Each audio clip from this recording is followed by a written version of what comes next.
Hello student, chapter chemical kinetics में जो आज हम पढ़ने वाले हैं उसका नाम है कोलिजन थ्योरी। हिंदी में इसको कहते हैं टक्कर सिद्धांत। ठीक है बच्चों, तो इसमें ओवरऑल क्या है, हम मॉलिक्यूल्स के हिटिंग यानी उसका कोलिजन या उनका टकराने के बारे में पढ़ेंगे।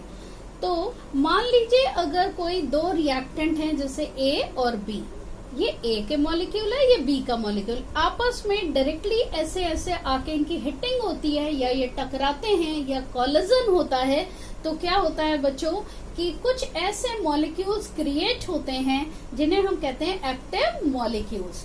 अब बच्चों पहले मैं ये बता दूं कि इफेक्टिव कोलिजन क्या होता है।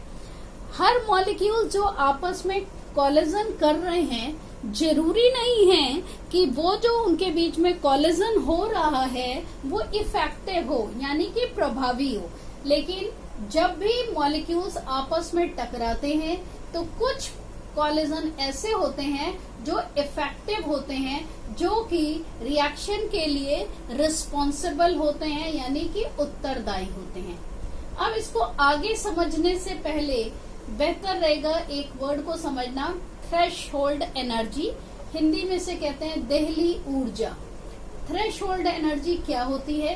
किसी भी रिएक्शन को कराने के लिए जो मिनिमम एनर्जी जरूरी है, यानी अगर उतनी एनर्जी नहीं होगी तो रिएक्शन संभव नहीं है, तो उस एनर्जी को हम कहते हैं बच्चों थ्रेशहोल्ड एनर्जी। अब जब मॉलिक्यूल्स में कोलिजन हो रहा है तो क्या हो रहा है, कुछ मॉलिक्यूल्स ऐसे होते हैं जिनकी एनर्जी थ्रेशहोल्ड एनर्जी के या तो बराबर हो जाती है या फिर उससे ज्यादा हो जाती है। अगर ऐसा हो जाता है तो वो मॉलिक्यूल्स बच्चों कहलाते हैं एक्टिव मॉलिक्यूल्स, और अगर हिटिंग या कोलिजन के बाद मॉलिक्यूल्स की एनर्जी थ्रेशहोल्ड एनर्जी से कम ही रहती है तो वो मॉलिक्यूल्स एक्टिव मॉलिक्यूल्स नहीं होते। क्लियर बच्चों? अब हम वर्ड ले रहे ईए। ईए कहलाता है एक्टिवेशन एनर्जी, हिंदी में कहते हैं इसे सक्रियण ऊर्जा। ये क्या होती है? डिफरेंस है थ्रेशहोल्ड एनर्जी, हिंदी में मैंने क्या बताया था, देहली ऊर्जा, और energy of molecules before collision. Collision से पहले यानी मॉलिक्यूल्स के टकराने से पहले मॉलिक्यूल में कितनी एनर्जी है, इन दोनों का डिफरेंस कहलाता है बच्चों energy of activation. Energy of activation क्या है? जो मॉलिक्यूल्स आपस में कोलाइड करते हैं, कोलिजन होता है, तो उससे इन्हें ये जो एक्स्ट्रा अमाउंट ऑफ एनर्जी जब मिल जाती है तो वो मॉलिक्यूल्स एक्टिव मॉलिक्यूल्स हो जाते हैं, और जो मॉलिक्यूल्स बच्चों एक्टिव होते हैं वो रिएक्शन में पार्टिसिपेट करते हैं। क्लियर बच्चों? अब इसमें एक ग्राफ लिया है मैंने, देखिए ये एनर्जी है इधर, ठीक है, ये एनर्जी की वैल्यू यहाँ पे देखिए, जो मिनिमम एनर्जी जितनी उसको चाहिए वो क्या कहला रही है, थ्रेशहोल्ड एनर्जी। अगर एनर्जी की वैल्यू से कम होगी तो वो मॉलिक्यूल्स एक्टिव नहीं होंगे। अब मान लीजिए एनर्जी इस समय कहाँ पे है, यहाँ पे है, तो यहाँ पे जो मॉलिक्यूल्स की एनर्जी है होनी इतनी चाहिए रिएक्शन को कराने के लिए, लेकिन रियल में कितनी है, इतनी। तो ये जो डिफरेंस है एनर्जी का, ये कहला रहा है एनर्जी ऑफ एक्टिवेशन।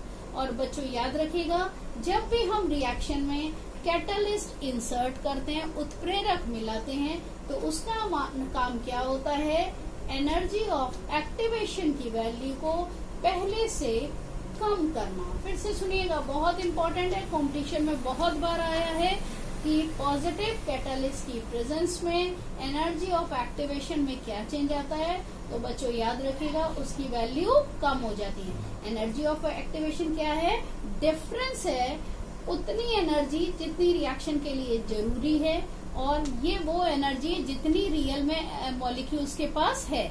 अगर इन दोनों का डिफरेंस कम हो जाएगा यानी एनर्जी ऑफ एक्टिवेशन कम हो जाएगा, तो कंपेरेटिवली ज्यादा मॉलिक्यूल्स पार्टिसिपेट करेंगे रिएक्शन के लिए। अगर ज्यादा मॉलिक्यूल्स पार्टिसिपेट करेंगे तो automatically rate of reaction increase होगा। तो बच्चों रेट ऑफ रिएक्शन क्या है, ये इक्वल है नंबर ऑफ इफेक्टिव कोलिजन।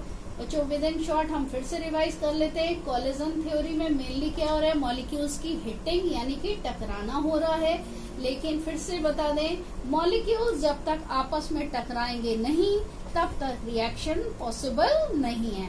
यानी रिएक्शन के पॉसिबिलिटी के लिए मॉलिक्यूल्स का कोलिजन होना जरूरी है, लेकिन हर मॉलिक्यूल का जो कोलिजन हो रहा वो इफेक्टिव हो ये जरूरी नहीं है। और इफेक्टिव कोलिजन कौन सा होगा? जिनमें मॉलिक्यूल्स के पास इतनी एनर्जी आ जाए जितनी उन्हें रिएक्शन करने के लिए जरूरी है। अगर इतनी एनर्जी आ जाती है तो उन मॉलिक्यूल्स को क्या कहते हैं बच्चों? Active molecules. तो एक्टिव मॉलिक्यूल्स की एनर्जी क्या है? थ्रेशोल्ड एनर्जी से या तो ज्यादा है या फिर उनके बराबर है। और थ्रेशोल्ड एनर्जी और कोलिजन से पहले जो एनर्जी है मॉलिक्यूल्स की, इन दोनों का डिफरेंस है बच्चों एक्टिवेशन एनर्जी या एनर्जी ऑफ एक्टिवेशन। इन हिंदी क्या कहते हैं इसे? सक्रियण ऊर्जा। तो जितना एनर्जी ऑफ एक्टिवेशन की वैल्यू कम होती जाएगी, इसका मतलब ये डिफरेंस कम होता जा रहा है। इसका मतलब कंपैरेटिवली ज्यादा मॉलिक्यूल्स पार्टिसिपेट करेंगे रिएक्शन करने के लिए, और अगर रिएक्शन के लिए ज्यादा मॉलिक्यूल्स पार्टिसिपेट करेंगे तो automatically rate of reaction increase हो जाएगा। Thank you.